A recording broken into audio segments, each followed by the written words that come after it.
you want to come forward? That's okay. Myself and then Councillor Dalton will move and second this one, but we're keen for you guys to lead off with the report. Sorry we've kept you so long, but important discussions. Thank you for being here.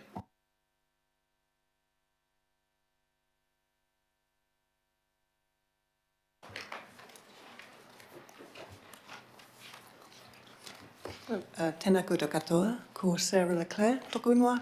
So thank you for the opportunity to come here and talk to you today about our new waste plan. So we're here today to seek your approval for Auckland's new draft waste management and minimisation plan for consultation. And to note, this plan also includes the draft Hauraki Gulf Islands waste plan, which we're also seeking your approval on to consult on. That plan continues to reflect the island community's drive for ambitious waste goals too. So a strong thrust of both waste plans is to reframe waste as resources that remain in use at their best and highest value for as long as possible, whilst continuing to provide core quality waste services to Aucklanders.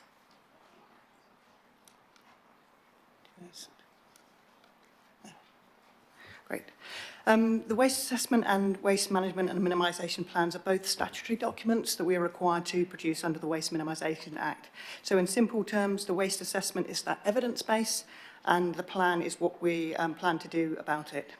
So Council is required to review its waste assessment every 6 years and on the basis of the findings of that assessment, either amend its waste plan or revoke and substitute it with a new plan. At our workshop in September, we shared the findings of our recent waste assessment and we sought feedback and direction on the direction for waste over the period of the next waste plan to 2030. And based on the direction of this committee at that workshop and feedback from our pre-draft engagement with local boards, mana whenua, the waste political advisory groups, our community partners, industry, council and CCO staff, staff have developed the plan that we have presented before you, and we now seek the committee's approval to take this new plan to consultation with wider Auckland. Oops. There we go. Significant progress has been achieved under the previous two waste plans, and that's summarised in paragraphs 25 to 28 of the report. And on that basis, the proposed vision for waste in Tamaki Makaurau is very similar to the 2012 and 2018 plans. We see value in having an enduring vision that Aucklanders can really get behind.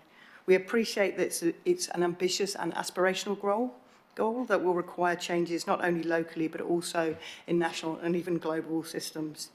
The amended wording that we have there, it brings the plan in line with the commitments under the New Zealand Waste Strategy. So we have a requirement to have regard to that under the Waste Minimisation Act.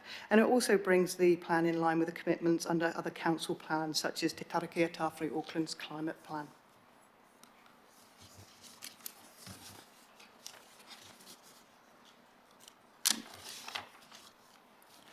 So at almost 200 pages and supported with some significant and detailed research, Auckland's waste assessment is a comprehensive review that describes Council's waste infrastructure and services, forecasts future demand, and it looks at options to meet those demands and minimise waste. It's also been reviewed by the Medical Officer of Health, who supports the direction proposed within the plan. Just a couple of graphs up there to show some of the information that we provide within the plan, showing a slightly different approach that we took in this waste assessment, looking very much through an emissions lens at our waste. The total emissions, annual emissions from landfills are generated by 45% of the total reported tonnes to municipal landfills, particularly around paper, food, garden waste, timber and textiles. And we also know that a significant portion of the total reported waste to these landfills is managed by the private sector and not by council. But based on the quantities and composition of waste and the existing resource recovery facilities and services presented in the assessment, the waste assessment has identified 8 priority wastes and waste sources to target within the options assessment, and those are listed at paragraph 32 of the report. So based on this, the waste assessment identifies and evaluates 2 options for the future to guide the direction of the draft waste plan. And both options focus on the delivery of core waste services and also can be delivered directly by the council and actions that reflect the council's advocacy to influence the demand side of waste services by advocating, facilitating and supporting solutions that reduce waste by taking actions higher up the waste hierarchy. Staff have assessed the two options for their effectiveness against the statutory requirements to meet the Phase 1 targets of the New Zealand Waste Strategy, which we're required to do, and that putting those building blocks in place to enable change, more activity, being circular and producing less waste, and that emissions and other environmental indicators are improving. We also assessed that option against five further main and equally related criteria of waste minimisation, addressing Auckland's waste-related climate commitments, as mentioned earlier, Māori outcomes and equity and fairness, and cost and affordability. And based on the feedback we received, we based the draft, what we have put together is the draft plan in front of you, and it's based on option 2. So the goals and objectives summarise what we want to achieve, so they are specific to waste. We've kept this simple with 2 goals: to maximise circularity and minimise harm. That includes harmful waste and litter and dumping. Each goal has 4 objectives which flesh out the scope of the outcomes linked to the goals, and those are set out in table 3 of the report. The draft plan also includes a new set of principles which are set out in table 2, and these are important to reflect how we'll carry out our actions and the considerations that underlie our decision making, so that we're not focusing solely on waste minimisation and resource recovery at all costs. So just a couple more slides. These set out the priorities. To ensure that we're focused on what's really important, we set out 12 key priorities. And these are based on feedback during early engagement, and to finish the actions signalled within the first and the second waste plans, and also to ensure that we have appropriate regard for the National Waste Strategy and other council priorities, particularly around our carbon emissions reduction commitments. The numbering doesn't signify any importance, they just how we themed them across those 4 different areas of strengthening iwi and community partnerships, targeting specific activities and materials, our advocacy, and Council's direct action. So that's to ensure that we continue to deliver those core waste services to Aucklanders, and also that Council's leading by examples in its own activities. And then working in partnership is there, comes across all themes, because, as we know, a large proportion of the waste is managed by the private sector, and so to effect change there, it's really important that we have strong relationships in those areas. So, final slide on the process. Process to date and also going forward.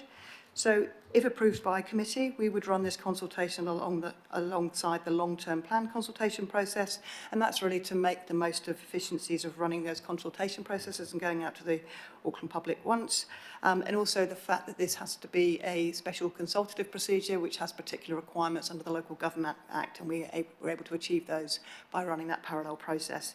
But we also propose to hold additional consultation alongside and outside the LTP process with key targeted stakeholders, for example, the waste operators and facilities, mana whenua and the community.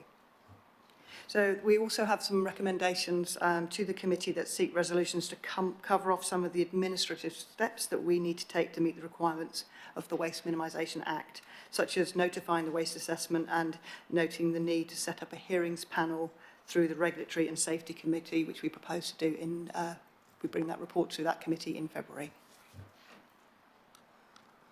So, there we are. Keep it brief, and there's some. Thanks, team, and thank you for the phenomenal work you're doing out there across the city in the waste space. It's pretty huge, and appreciated. Thank you. So first, Councillor Newman, and then after that, Councillor Walker. Councillor Newman. Hello, Peril. Good to see you again after lunch. Look, thank you very much for the report. You'll know that I'm very reticent about moving from weekly to fortnightly rubbish collection. Can I understand? So that was, I think, number 9 on your list. Any idea of what the total cost savings, if any, will be for rollout to a fortnightly rubbish collection service as opposed to weekly? Through the chair, thank you for that question, Councillor.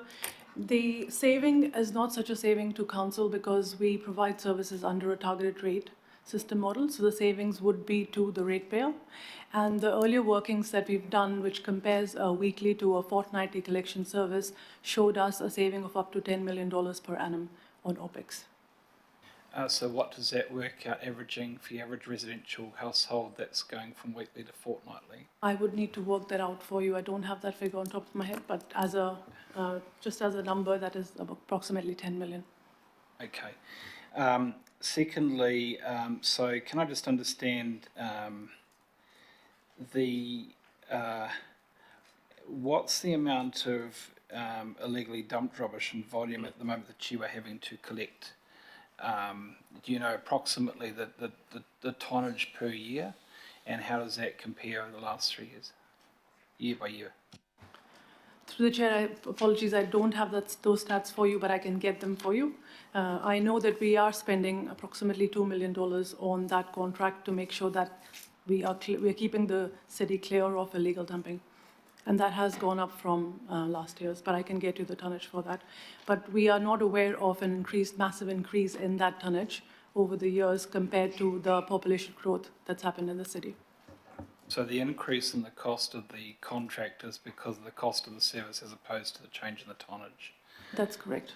Okay, and my last question, I suppose, so what cuts were you required to make to your operating budgets as part of the budget savings that we agreed to in this year's budget, and what services are you no longer able to fund because of those changes?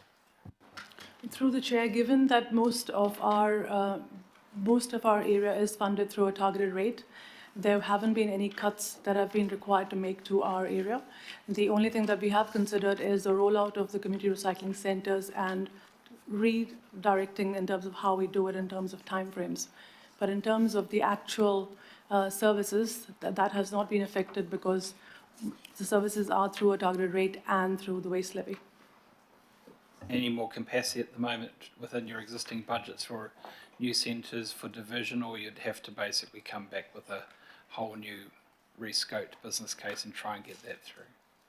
Through Mr. Chair, yes, we would have to, if we are to go beyond what we've already agreed to. We have put in funding requests for the expansion, which was agreed by committee in 2021, and that is in the mix for the long-term plan for your consideration. Thank you, Councillor. Councillor Walker.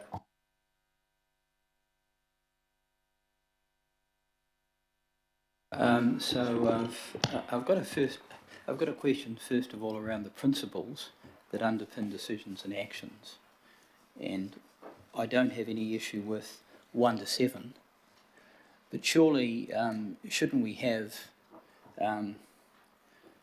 zero carbon in there, reducing carbon emissions? So you've got advancing up the waste hierarchy, working together, changing hearts and minds, strengthening marrying outcomes, intergeneralistic approach, acting fairly and being responsive, making the most of every dollar spent, checking progress, but nothing around carbon. And the reason I raise that, Mr. Chair, is I would suggest that that is the imperative criteria.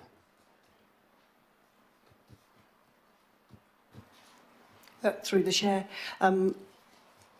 speaking in more general terms, the approach we have taken through both the waste assessment and the waste plan is to take a carbon lens to every single waste stream that we have examined.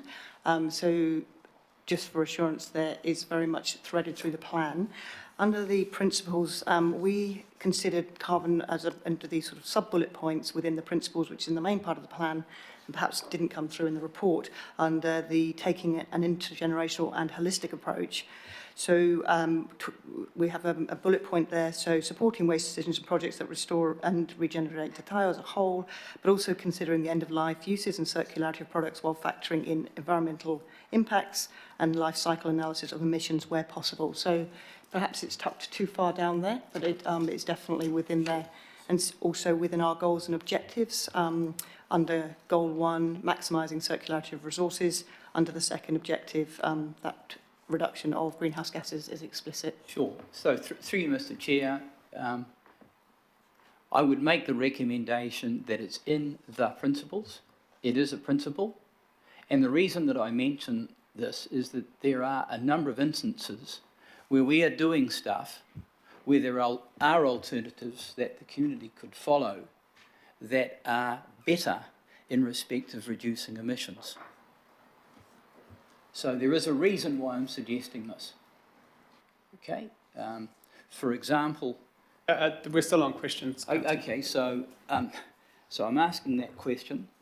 The other question I've got that goes to the information that we put out that informs people, will we be identifying the particular forms of waste? And I don't actually like the word waste, I prefer the word resources. Will we be identifying the resources that are effectively being wasted that could otherwise be reused, recycled and the like, breaking them down into commercial waste, and that breaks into a number of categories, e-waste particularly, and subcategories of e-waste that includes hazardous components and the like. So coming back to my question, will we be identifying all of those things specifically? And increasingly that goes to new forms of waste like and again, it's not waste, it's a resource, and for example, the batteries associated with electric cars that can be completely repurposed, if not recycled. So will we be capturing all of that information and going out with that? Through you, Mr. Chair, we will have a summary document that goes together with the waste plan, which will indicate what are the key priority waste streams or resource streams that the waste plan has considered.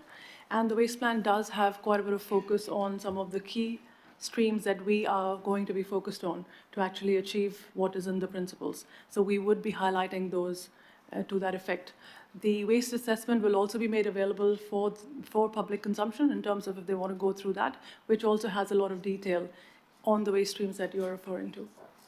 And my last question, Mr. Chair, is are you considering or putting forward any incentive-based approaches? For example, you can have deposit incentives around glass bottles, aluminium cans and the like. They can be hugely successful.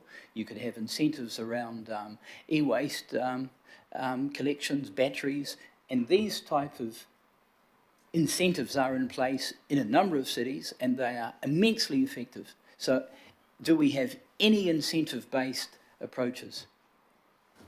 Through you, Mr. Chair, the incentive-based approaches, unfortunately or fortunately, can only be done at a national level in terms of a container deposit scheme and also product stewardship. And we have been advocating for those really strongly. And as you would have seen, and I think one of the principles, one of the key areas was that as well.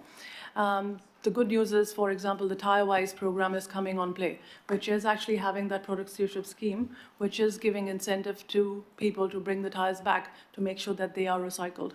So we will continue to do that, and that is quite a strong direction in the draft plan that we are putting out for consultation. A quick supplementary. Can you clarify that we can't apply incentives? What is there to stop us applying an incentive for something? Without government legislation, I would have thought that was simply a contract where we're making an offer and someone can accept it and we pay them. We don't need any government legislation around many forms of that, do we? Through you, Mr. Chair, to actually have a scheme that runs across a sector, you do need legislative intervention to make sure that it is fair on all players. And for example, a container return scheme which goes over packaging products and it is across all the producers of those packaging has to come in a way that it is across everybody. And that can't quite be done effectively at a local level. Yeah, my right to speak later. Thank you, Councillor. And we were almost there until the government cancelled those plans because they'd been working closely with the team on that exact thing. Councillor Turner. Thank you. So you have got measurements of fly dumping, basically waste that's been chucked, but only the stuff we get. You, I understand, don't know the volumes going into private waste companies, correct? Through the chair, we have tonnage that we collect through our provider. We would not know if it is being collected by private operators from private land. So if our actions just push waste to that area, we wouldn't be able to quantify what we were achieving, right? Potentially. Okay, thank you. And the biosolids portion of the graph that was on the one of those slides there, is that landfill to dump, or is that just like out of our sewage collection ponds? So the biosolids that we've indicated there, as you'll note from the graph, come in from sort of early 2030s. That's there as indicative from Watercare of once they have filled Puketitu Island, then should they have no alternative, their alternative would be to end up in landfill. They're just signalling they're starting now to work together with the community and with Mana Whenua to look at alternative solutions for biosolids that would involve the not going to landfill.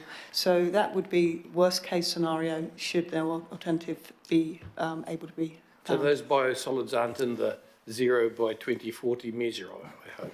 No, it's anticipated that an alternative would be found, but it's just showing indicatively that there is work to be done in that area to avoid those biosolids going to landfill. So all the clean fill and hard fill that goes to landfill now out of construction sites, brownfield and greenfield earthworks, where's that shown? Is that in the commercial waste, is it?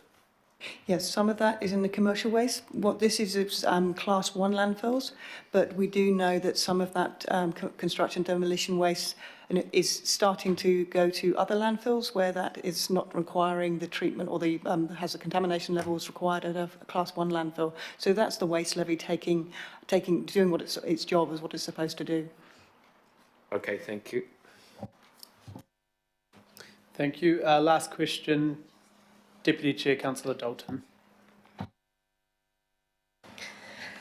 Hi, thank you. Thank you for your work on this. And on the assessment report, it was really interesting.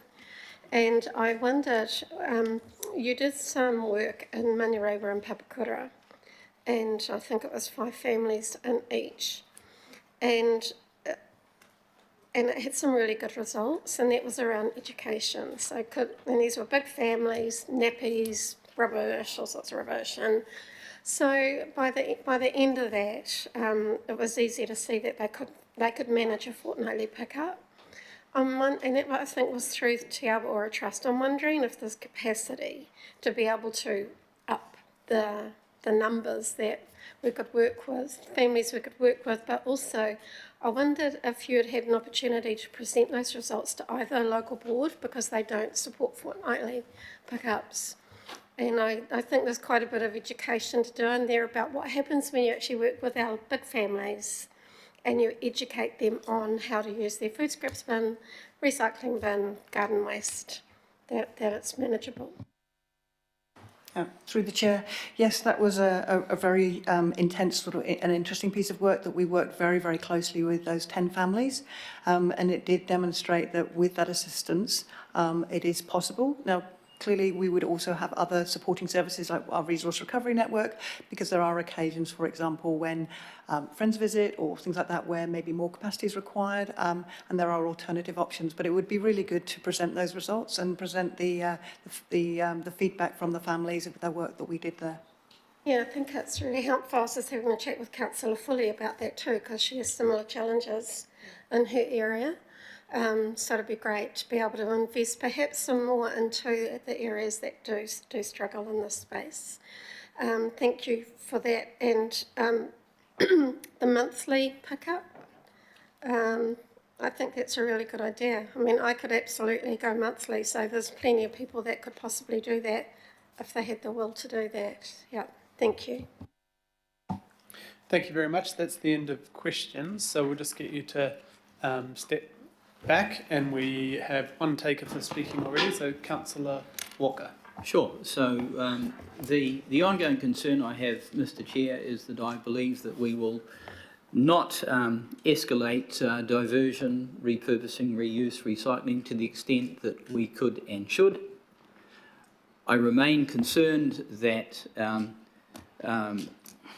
options like home worm farms, such as the Hungry Bin, that are superior, more economical, more circularity, less carbon emissions than our food waste scheme, are not incentivised, that people do not have the option of opting out of the food waste, food collection, which costs them 70 odd bucks a year, when they're actually doing the right thing.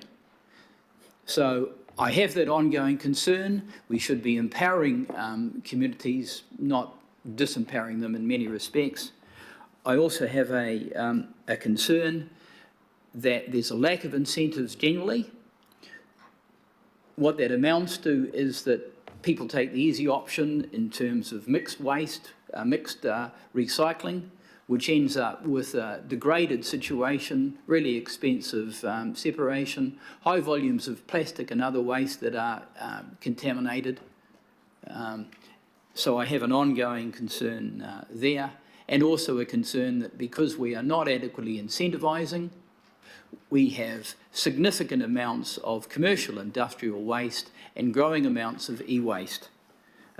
So in my opinion, we need to have a much more incentive-based approach, and critically, it is important that we have a reduction in carbon emissions as a key driver, because then all of these things follow. And if you've got other options that frankly reduce carbon, that's what we should be doing. So I will continue to repeat this mantra, Mr. Chair. We need to do that. Other cities are doing that. Thank you. Thank you, Councillor. Member Henare. Kia ora, Chair. Look, I just wanted to make 2 points. The first one is the food waste bins that we get. A big, huge congratulations. It works wonderfully well at our place. My bin is always full. I didn't know that I had so much food waste, but I love it. The second thing, and it's a bit of a brickbat that I raise every time, is that we're still out west, and because we've now been told by the new government that it's about needs, not culture. Well, I'm talking on behalf of all the needy people out there. We are sick and tired of having to traipse off every Friday or prior to Friday to buy a bin tag. And invariably, there are people who rip us off with the bin tag because they come around, if you put it out too early, they come around and steal your bin tag and stick it on theirs instead of ours. And then I got told, well, you should have put your name on it. And I'm like, hey, it's not right. So please, please, please, for the sake of all of these poor people out in West Auckland who have to double up and who already pay a refuge charge on their rates, can we have some quick resolution to this, as I said last year and the year before and the year before? Thank you. And yes, it's I am wearing a sling because I damaged my rotator cuff taking my food stuffs out. No, I didn't, but it sounded good. Thank you. Sounds like you need to reduce your food waste, Member Henare. But no, thank you very much for that. Councillor Ferry. Thank you. I can go one further than you, Tau. I broke my wrist putting out the compost scraps under the old system. So had we had the food scraps bin at the time... That's why we changed it. And I would have got one of my children to deal with that. I would not have broken my wrist coming back up the stairs. So do not recommend that. I'm really strongly in favour of this going out to consultation, having been on the working party, and I note that a lot of the questions that were asked here by councillors in question time were actually matters that were raised and talked through at the working party, so that gives me a bit of faith that as a smaller group of the governing body with some IMSB members, we were pretty bang on in terms of some of the concerns that were being raised with staff and need to be addressed in the public consultation. I'm really glad that we are putting out to consultation some quite aspirational goals that we can get really good, robust feedback on whether or not they're realistic and whether or not they're in line with where our community wants us to go. I did just want to pick up on the use of the term waste. This was something that we discussed at the working party as well, because that reframing of things as being resources is really important. Part of the problem with this particular plan is that there's a constraint due to the legislation, is my recollection. Yeah, there's nodding from the officers, that unfortunately we have to use the word waste for this. But obviously that is something that I think, the spirit of the plan and certainly the conversation at the working party was that there was a recognition that's not ideal, but we are somewhat constrained by the law. So maybe that's something we pick up in the weeds of the city deal conversation with central government in due course. Thank you. Kia ora, Councillor Ferry. Were there any other comments? Councillor Newman. Yeah, look, thank you. I just wanted to acknowledge the officers who have been very helpful and generous in terms of responding to illegally dumped rubbish which is being reported and collected in my ward. There's a lot of it. And just, look, the reason why we have the bin tags, it's the alternate to the rate-funded model, isn't it? You don't get charged both the tag and the rate. But I understand also too, Chair, that the reason, the initial model, of course, was going to be that we're going to have a barcode on the wheelie bin, and the barcode was going to scan on the lift, and that's how it was going to be a rollout of the user pays, instead of the rate-funded model. But the barcode system hasn't worked, which is the reason why we're moving to the rate-funded model. I continue to be unsure as to whether a move to fortnightly will necessarily be successful. It's still up to the officers to prove that it will be, and they haven't done that yet. They're working on it, but they need to prove that. And I note that there is time for more work to be done before this matter is finally resolved, but I do hope there are submissions on it. Finally, Chair, I really believe that the cost of these diversion centres needs to be fully socialised, because I believe that it's a lot more expensive than what is necessarily provided for or forecast in the 10-year plans. And I think that the Mayor is going to have to write that into his mayoral proposal. If it's not there, it simply will not be possible to facilitate the kind of volume of diversion that I think is going to be necessary to make this plan work. And the officers have to be polite here, but I suspect that actually they probably would acknowledge that that's the case. So I would like some more advice to inform that 10-year plan proposal by the time that we come back after consultation, because I believe that a further budget bid will be necessary. Otherwise, it might not be possible to bring to fruition the lofty principles that have been codified in this draft plan. Thank you, Councillor.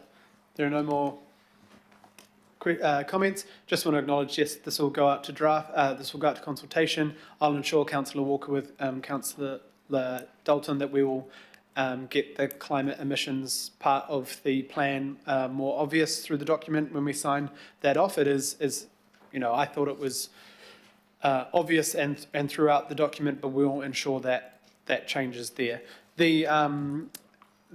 I just want to congratulate the team again for the huge strides we've made in the last 5 years, and I'm sure this plan will help. The optical sorters that you negotiated for shovel-ready funding from government, things like that that are diverting and recycling at far greater rates than before. The community recycling centres, I was with Councillor Bartley at the Tamaki one last week, and it's just phenomenal. The degassing of fridges, the getting furniture out to families who need it, the businesses that are jumping in that, the work is pretty phenomenal, and I cannot believe that we have one in Glenfield too, like the dream that we had a long time ago. that is doing that same thing, and now we're diverting thousands and thousands of tonnes of that inorganic waste, which used to just go to landfill, out to communities of need and out to ways that can make money for the city. But as Councillor Newman says, we will need a bit more advice on the long-term cost of that, how we can benefit, how we can earn more money through that so it's more sustainable. All of that will be part of the conversation when this comes back after the community have had their say. Right. No. This is my right of reply, and I closed the thing. So all those in favour? Any opposed? Thank you very much. Right, on to item 10, City Centre Action Plan, implementing the City Centre Master Plan.